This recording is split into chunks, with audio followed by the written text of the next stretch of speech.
নামাজে জাহেলে রুকু সুজুদ আস্ত, নামাজে কামেলে ওয়াজিবুল উজুদ আস্ত। একজন বুড়া মানুষ, আমাদের জালালি সাহেবের মতো এরকম, উনি তো জন মানুষ, মানে দেখতে শুনতে এরকম আর কি, শরীর স্বাস্থ্য এরকম, খুব বুড়া, হারাম শরীফে নামাজ পড়তেছে। যারা হজ করতে উমরা করতে গেছেন, হারাম শরীফের ভিতরে চতুর্দিকে যে তোয়াফ হয়, তোয়াফ কিন্তু মানুষের সেজদার মাথার উপর দিয়ে হাইটা চলে যায়। একজন পীর সাহেব, ভারতবর্ষের খুবই নামকারা পীর, খুব জনপ্রিয়, এবং তার অনেক মুরিদদেরকে নিয়ে আসে, হজ করার জন্য গেছে, এক জাক মুরিদ নিয়ে আসে, তোয়াফ করতেছে। সারা হেরাম শরীফে কত মানুষের মাথার উপর দিয়ে এক এক দিয়ে চলে আসলো, কিন্তু একটা বুড়া মানুষ সেজদাই পড়ে আছে, এইখানে এসে থেমে গেছে, থেমে মুরিদ সব থামাই দিছে। যতক্ষণ বুড়া মানুষটা নামাজ পড়েছেন ততক্ষণ পর্যন্ত খাড়া, চক্ষু বন্ধ করে দাঁড়ায় আছে। নামাজ শেষ করার পরে বুড়া মানুষটার সঙ্গে সালাম মুসাফা করে যখন তোয়াফ শুরু করছে, আবার তোয়াফ শেষ করে যখন মকামে ইব্রাহিমে 2 রাকাত নামাজ পড়ে যখন দাঁড়াইছে, সমস্ত মুরিদান যায় পীর সাহেবের হুজুর, সারা হেরামের ভিতরে কত মানুষ নামাজ পড়তেছে, নামাজের আগে দিয়ে চলে গেলেন, সেজদার গেছে, মাথার উপর দিয়ে কাক দিয়ে চলে গেলেন, তোয়াফ কোনো সময় বন্ধ করলেন না। এই বুড়া মানুষটা কেডা, যার কাছে যে স্টিল দাঁড়ায় রইলেন, সামনে বাড়লেন না? শুনেন, এই বুড়া ব্যক্তি তখন মুরিদদের কাছে ডাক দিয়ে বলতেছে, শোনো, এই বুড়া মানুষটা হলো বাংলাদেশের হাফিজ জি। আমি যখন আইসা দেখলাম তিনি সেজদাই পড়ে আছে, আমার কাছে মনে হয়েছে তিনি হেরামে সেজদা করেন না, স্বয়ং আল্লাহর আরশে সেজদা করেন। সেই ব্যক্তি ছিলেন হযরত হাফিজ জি হুজুর রহমতুল্লাহি আলাইহি। আমরাও নামাজ পড়ি, আমি জুনায়েদ আল হাবিবের কথা বলি, আমি যখন নামাজ পড়ি মশা কিন্তু ডরে আমার শরীরে বয় না, কারণ মশারও জান আছে হের কি এর নামাজ, আগে আমারে ফিডাই বইয়ের পরে নামাজ। নামাজ মুমিনের জন্য মেরাজ। হযরত মূসা আলাইহিস সালামকে আল্লাহ বলেন, তুমি তো নবী না, এমন একটা উম্মত আসবে ডাইরেক্ট আমার সাথে কথা বলবে, ডাইরেক্ট। 2 নম্বর আল্লাহ পাক ডাক দিয়ে বলছেন, মূসা তুমি বলছো আর কারোর সাথে কথা বলবো কিনা, আর একটা উম্মত পৃথিবীতে আসবে, যেই উম্মতের সঙ্গে আমি 24 ঘন্টা কথা বলার জন্য আমার কথার ভান্ডারটাই তো তাদের হাতে ছেড়ে দিয়ে রাখবো। সেই নবী মুহাম্মদুর রাসূলুল্লাহ সাল্লাল্লাহু আলাইহি ওয়াসাল্লাম পৃথিবীতে আগমন করেছেন। হযরত ইব্রাহিম আলাইহিস সালামের নাম শুনছেন তো? হ্যাঁ, ইব্রাহিম আলাইহিস সালামের কি লাগে? হ্যাঁ, মানে আপনাদের এই সূর্যকান্দি, সরাইল, কালীগচ্ছ এই অঞ্চলের মুসলমানদের জাতির পিতা হযরত ইব্রাহিম আলাইহিস সালাম। সারা বাংলাদেশে যে সারা পৃথিবীর 2031 পর্যন্ত কত 41 কতদিন যে, তাহলে কিয়ামতের আগ পর্যন্ত হযরত মূসা আলাইহিস সালাম মুসলিম জাতির পিতা। এই বিলটা বোধ হয় জিয়াউর রহমান পাশ করছিল। কেডা, এরশাদ চাচা, খালেদা জিয়া, কে? মিল্লাত আবিকুম ইব্রাহিম হুয়া সাম্মাকুমুল মুসলিমিন। ঘোষণা করেছেন কে? আল্লাহ ঘোষণা করার কারণে আজ পর্যন্ত হযরত ইব্রাহিম আলাইহিস সালাম মুসলিম জাতির পিতা, এর বিরুদ্ধে কোনো মানববন্ধন, কোনো মিছিল, কোনো বক্তৃতা, কোনো বিবৃতি আজ পর্যন্ত পৃথিবীর কোথাও হয় নাই, কিয়ামত পর্যন্ত হবে না। বোঝা গেল জাতির পিতা কাহার উপরে চাপায়া দেওয়ার জিনিস নয়, বিল পাশ করে জাতির পিতা বানাইবার জিনিস নয়। যদি বাধ্য করে কোনো ব্যক্তি কাউকে জাতির পিতা বানায়, কয়েকদিন পরে সে ঘোড়ার ডিম জুতার পিতা হয়ে যায়। হযরত ইব্রাহিম আলাইহিস সালাম মুসলিম জাতির পিতার নাম খলিলুল্লাহ। কি নাম? আল্লাহ পাক অর্ডার করেছেন তোমার সন্তানকে আমার রাস্তায় জবাই করে দাও। হজরত ইব্রাহিম আলাইহিস সালাম সন্তানকে জবাই করতে নিয়ে গেছে, সন্তান জবাই হয় নাই। আল্লাহ ঘোষণা করেছেন কাদ সাদ্দাক্তার রুইয়া, তুমি স্বপ্নকে সত্যে পরিণত করেছ। ওয়াফাদাইনাহু বিযিবহিন আযীম, আমি আল্লাহ পাক তোমার ছেলের পরিবর্তে জান্নাতি দুম্বা জবাই করে দিলাম। ইব্রাহিম তোমার নাম খলিলুল্লাহ, আজকের থেকে তোমার ছেলে ইসমাইলের নাম জবিহুল্লাহ। ইব্রাহিম খলিলুল্লাহ, ইসমাইল জবিহুল্লাহ। আল্লাহ পাক অর্ডার করেছেন ইব্রাহিম যেই কাজের জন্য তোমার ছেলেকে জবাই করে জবিহুল্লাহ বানাইলাম আর এখানে এনে বসবাস করার জন্য দিলাম, সেই মেন কাজটা হইল ঘর বানাও, মাদ্রাসা বানাও, মাদ্রাসা। হজরত ইব্রাহিম আলাইহিস সালাম রাজমিস্ত্রি খলিলুল্লাহ আর জাবিহুল্লাহ হলেন যুগালি, দুইজনে মিলে বানাইছে ঘর। ঘরটা বানাইয়া ঘরটা কমপ্লিট হওয়ার পরে ঘরের চৌখাটের মধ্যে ধরে হজরত ইব্রাহিম আলাইহিস সালাম আল্লাহকে বলতে শুরু করেছেন, রব্বানা তাকাব্বাল মিন্না ইন্নাকা আনতাস সামিউল আলিম। আল্লাহ ঘরটা তো বানাইলাম, ঘরটাকে তুমি কবুল আর মঞ্জুর করো। আল্লাহ ডাক দিয়ে বলেন ইব্রাহিম তোমার নাম খলিলুল্লাহ, তোমার ছেলের নাম জবিহুল্লাহ, দুইজনে মিলে ঘর বানাইছো, খালি কবুল করে শেষ করলাম না, ঘরের নামও রাখলাম বাইতুল্লাহ। আগেই খুশি সুবহানাল্লাহ জোরে কইলে মানুষে শুনবো। ঘরের নাম বাইতুল্লাহ হয়ে গেলে তো এবার ইব্রাহিম আলাইহিস সালামকে আল্লাহ ডাক দেবে, ইব্রাহিম মাং তো কিয়া মাংনা হে, চাও তুমি আমার কাছে কি চাইবা, যা চাও তাই দিব। হজরত ইব্রাহিম আলাইহিস সালাম যাই বাইতুল্লাহর চৌখাটের মধ্যে ধরে দাঁড়াইছে, দাঁড়ায় আল্লাহর ডাক দেখে, আল্লাহ আপনি কইছেন যা চাই তাই দিবেন, এমন একটা জিনিস মসজিদের একটাই বানাইছেন, দ্বিতীয় নাম্বারই নেই। হজরত ইব্রাহিম আলাইহিস সালাম চাওয়া শুরু করছে, মধ্যখান থেকে তো অনেক কিছু বাদ দিয়া যাইতেছে, সময় কম। চাওয়া শুরু করছে হজরত ইব্রাহিম আলাইহিস সালাম খলিলুল্লাহ সর্বপ্রথম বাইতুল্লাহর চৌখাটে ধরে চাইতেছেন, রব্বানা ওয়াবআস ফীহিম রাসূলাম মিনহুম। আল্লাহ গড় বানাইছি তামাম পৃথিবীর কেবলাও কাবা, গড় বানাইছি তামাম পৃথিবীর ইউনিভার্সিটি, গড় বানাইছি তামাম পৃথিবীর মার্কাজ। সেই মার্কাজের জন্য তো একজন আমিরের দরকার, ইউনিভার্সিটির জন্য একজন প্রিন্সিপালের দরকার, আল্লাহ বাইতুল্লাহর জন্য তো একজন মুতাওয়াল্লির দরকার। মুতাওয়াল্লি আর প্রিন্সিপাল হিসাবে তোমার হাবিবকে চাই। আল্লাহ ডাক দিয়ে বলেন ইব্রাহিম দরখাস্ত মঞ্জুর, দরখাস্ত মঞ্জুর। ইব্রাহিম তোমার নাম খলিলুল্লাহ, ছেলের নাম জবিহুল্লাহ, দুইজনে মিলে ঘর বানাইছো, ঘরের নাম মাদ্রাসার নাম বাইতুল্লাহ, ঘরের প্রিন্সিপাল যিনি তার নাম হাবিবুল্লাহ। হযরত ইব্রাহিম আলাইহিস সালাতু ওয়াস সালাম খলিলুল্লাহ আর আমার নবী হাবিবুল্লাহ। এবার আসেন দেখি দুইটার মধ্যে পার্থক্য কি। এই হুজুর এখানে বসা আছে, ওনাকে জিজ্ঞেস করেন খলিল মানিও দুষ্ট। আজকে রাত্রেবেলা যে ডিকশনারি তালাশ করবেন সেখানে যেয়ে দেখবেন খলিল অর্থ দুষ্ট, হাবিব অর্থ দুষ্ট। তাহলে হযরত ইব্রাহিম আলাইহিস সালাম আল্লাহ পাকের দুষ্ট, আমার নবী মুহাম্মদুর রাসূলুল্লাহ সাল্লাল্লাহু আলাইহি সাল্লাম তিনিও আল্লাহ পাকের দুষ্ট। বেশ কমটা কি বলে, খলিল ওই দুষ্টকে বলা হয় যেই দুষ্ট তার দুষ্টের জন্য সব কিছু করতে পারেন, আর হাবিব ওই দুষ্টকে বলা হয় যেই দুষ্টের জন্য তার দুষ্ট সব কিছু করতে পারেন। এতটুক শব্দে যদি আপনারা না বুঝেন তাইলে আরেকটু ভালো করে বুঝাইতে চাই, খলিলুল্লাহ, আশিকুল্লাহ, হাবিবুল্লাহ, মাশুকুল্লাহ।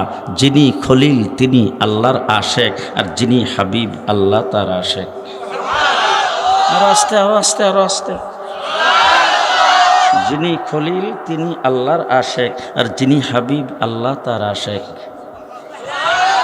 1,24,000 নবী হজরত আদম থেকে ঈসা পর্যন্ত সমস্ত নবী আল্লাহকে রাজি করতে চায়। আমার ইব্রাহিম আদম আলাইহিস সালাতু ওয়াস সালাম 350 বছর পর্যন্ত কাঁদছেন আল্লাহকে রাজি করার জন্যে। হজরত নূহ আলাইহিস সালাম কিস্তিতে উঠছেন আল্লাহকে রাজি করার জন্যে, ছেলেকে ত্যাগ করছেন আল্লাহকে রাজি করার জন্যে। হজরত মূসা আলাইহিস সালাতু ওয়াস সালাম ফেরাউনের বিরুদ্ধে যুদ্ধ করেছেন আল্লাহকে রাজি খুশি করার জন্যে। হজরত ইব্রাহিম নমরুদের আগুনে গেছেন আল্লাহকে রাজি করার জন্যে। আর এই তামাম সৃষ্টি জগতের যাবতীয় সব কিছু আল্লাহকে রাজি করতে চায়। আর আবার আল্লাহ পাক কোরআন শরীফের ভিতরে বলেন, ওয়ালা সাউফা ইউতিকা রব্বুকা ফাতারুদা, ও আমার হাবিব আপনার রব আপনাকে দিতেই থাকবে, দিতেই থাকবে, দিতেই থাকবে, দিতে দিতে এই পরিমাণে দিবে, ফাতারুদা আপনি রাজি হয়ে যাবেন। তাম পৃথিবীর সবাই আল্লাহকে রাজি করতে চাই। আল্লাহ বলেন, বন্ধু আমি আপনাকে রাজি করতে চাই। আল্লাহ পাকের হাবিব সাহাবা একরামের সামনে বলেন, আল্লাহ পাকও আমারে দিতে থাকবে, আমিও তাড়াতাড়ি রাজি হইতাম না। সাহাবা একরাম জিজ্ঞেস করেছেন, হুজুর আল্লাহ তো বলছেন ফাতারুদা, আপনি রাজি হয়ে যাবেন, তাইলে আপনি যে বলছেন রাজি হইতাম না। রাসূল সাল্লাল্লাহু আলাইহি সাল্লাম বলেন, যতক্ষণ পর্যন্ত আমার একটা উম্মত জাহান্নামে থাকবে ততক্ষণ পর্যন্ত আমি রাজি হব না। সুবহানাল্লাহ। আস্তে। হাবিবুল্লাহ, খলিলুল্লাহ, একজন খলিল আর একজন হাবিব। আল্লাহ পাক বলেন খলিলুল্লাহ, আর বলেন তুমি দোয়া করেছো, তোমার জন্য হাবিবুল্লাহ প্রেরণ করলাম। হজরত হাবিবুল্লাহ আসছে। এবার হজরত ইব্রাহিম আলাইহিস সালামকে আল্লাহ ডাক দিয়ে, ইব্রাহিম চাওয়া শেষ? ইব্রাহিম বলেন মাত্র শুরু। বলে তাইলে হাবিবুল্লাহ তো পাইলে, এখন আর কি বাকি রইল? বলে মাদ্রাসাও পাইলাম, মাদ্রাসার শিক্ষকও পাইলাম, এখন সিলেবাস কি? সিলেবাস। হজরত ইব্রাহিম আলাইহিস সালাম বাইতুল্লাহর চৌখাটে ধরে যেই সিলেবাস আল্লাহ পাকের দরবারে প্রস্তাব করেছেন, সূর্যকান্তি মাদ্রাসায় সেই সিলেবাসই পড়ানো হয়, দরন্তি মাদ্রাসায় সেই সিলেবাসই পড়ানো হয়, আলীনগর মাদ্রাসায় সেই সিলেবাসই পড়ায়, উসালিয়াপাড়া মাদ্রাসায় সেই সিলেবাসই পড়ায়, নুরানি মক্তব থেকে শুরু করে কামি মাদ্রাসার দারুল উলুম দেওবন্দ মাদ্রাসা পর্যন্ত গোটা পৃথিবীর সব জায়গায় ইব্রাহিমের প্রস্তাবকৃত সিলেবাস, আল্লাহ পাকের মঞ্জুরকৃত সিলেবাস পড়ানো হয়। এবার হযরত ইব্রাহিম আলাইহিস সালাম প্রস্তাবটা কি করেছেন? ইয়াতলু আলাইহিম আয়াতিক। এক নম্বর আঙ্গুলদের আপনাদের সূর্যকান্তির কোরআন শরীফে আছে তো? যে আপনারা মিলাই নিয়ে আছে কিনা? ইয়াতলু আলাইহিম আয়াতিক ওয়া ইউআল্লিমুহুমুল কিতাব ওয়াল হিকমাহ ওয়া ইউযাক্কিহিম। কয়টা? চারটে সিলেবাসের প্রস্তাব হজরত ইব্রাহিম আলাইহিস সালাম করেছেন। এরপরে লাস্টই বলছেন, ইন্নাকা আনতাল আজিজুল হাকিম, আল্লাহ আপনি হলেন হেকমতওয়ালা। আমি তো চারটে সিলেবাসের প্রস্তাব করলাম, আপনার হেকমতি যদি মনে হয় এটা কোনো রদবদল করা প্রয়োজন, তাহলে রদবদল কইরেই আপনি মঞ্জুরি দিয়েন। আল্লাহ ডাক দেবেন, ইব্রাহিম চারটার সাইরোডাই মঞ্জুর, চারটার সাইরোডাই মঞ্জুর। এবার এতক্ষণ হজরত ইব্রাহিম আলাইহিস সালামের প্রস্তাবকৃত আয়াতটা তেলাওয়াত করেছিলাম, এবার আল্লাহ পাকের মঞ্জুরিটা শুনেন। শুনবেন না বিরক্ত হয়ে গেছেন? হ্যাঁ, লাকাদ মান্নাল্লাহু আলাল মুমিনিন ইয বা'সা ফীহিম রাসূলাম মিন আনফুসিহিম ইয়াতলু আলাইহিম আয়াতিক ইয়াতলু আলাইহিম আয়াতিহি ওয়া ইউযাক্কিহিম ওয়া ইউআল্লিমুহুমুল কিতাবা ওয়াল হিকমাহ। হযরত ইব্রাহিম আলাইহিস সালাম প্রস্তাব করেছেন চারটা, আল্লাহ বলেন আমি মঞ্জুরিও দিলাম চারটা।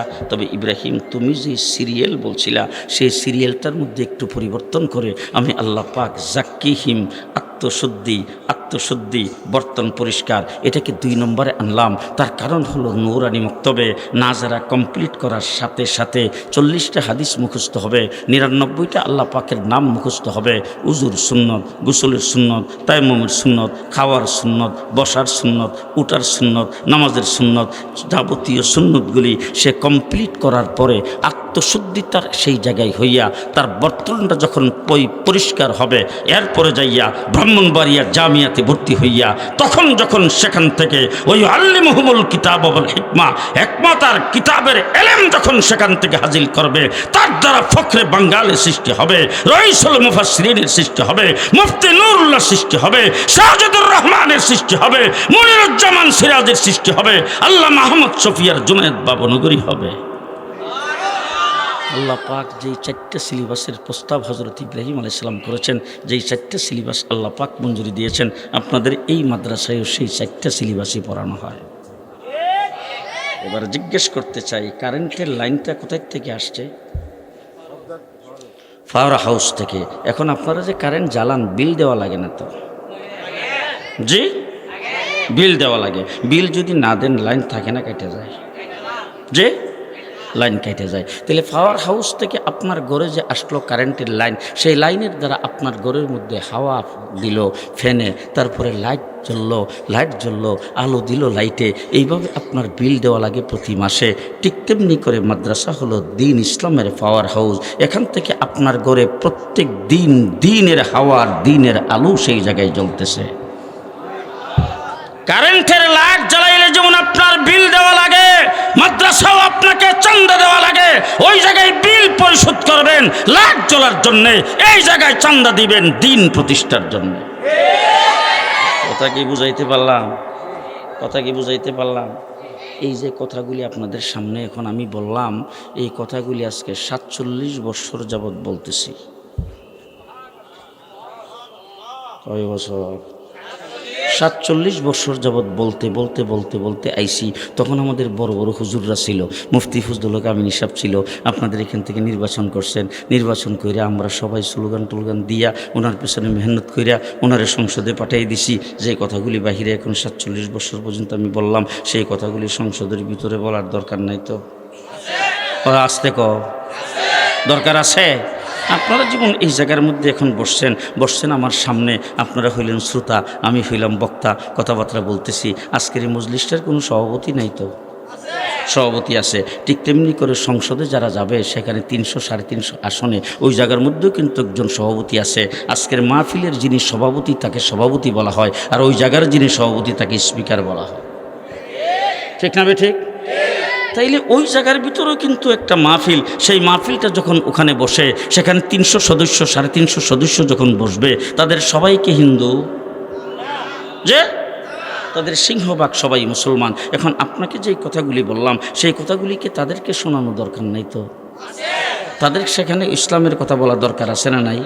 তাহলে 47 বছর পর্যন্ত যে কথাগুলি বাহিরে বলতাম, তখন মুফতি ফজলুল হক আমিনী সাহেবকে সংসদে পাঠাইছিলাম কথা বলার জন্যে। এখন মুফতি ফজলুল হক আমিনী সাহেব নাই, এই বাহিরের কথাগুলি সংসদের ভিতরে যাইয়া বলার এবার নিয়ত করছি। এই আসতে কইছে এখন থেকে কথা আসতে,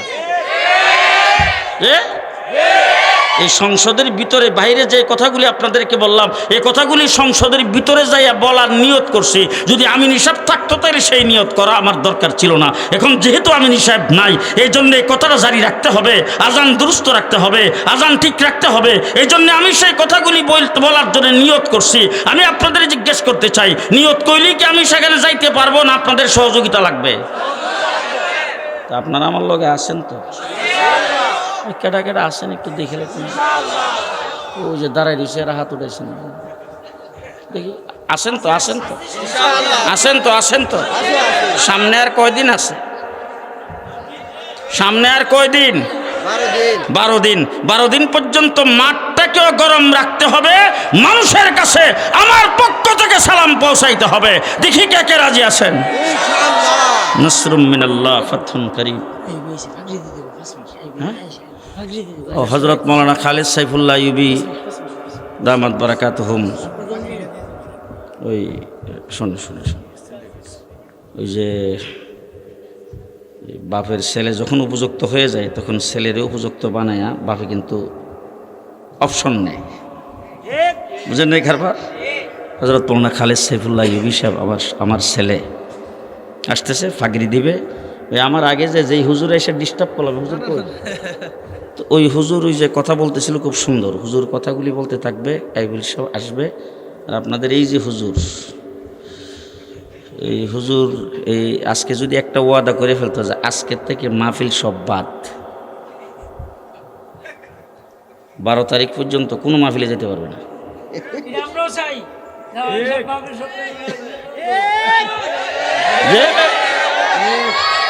12 তারিখ পর্যন্ত মাহফিল সব বাদ। কারণ বাংলাদেশে ওয়াজের জগতে আমার সিনিয়র এখন আর কেউ নাই, অল বাংলাদেশে নাই। আমার যে দৈনিক মাহফিল কতটি ছিল, এ সব কিছু বাদ দিয়া আজকে 2 মাস এখানে ঘুরতেছি। আর ওনারে মাত্র চাইছি 10 দিন 12 দিন। এই 12 দিনের মাহফিল এখান থেকে বাদ দিয়ে দিবে। আজকের থেকে কালকে সকাল থেকে উনি আমার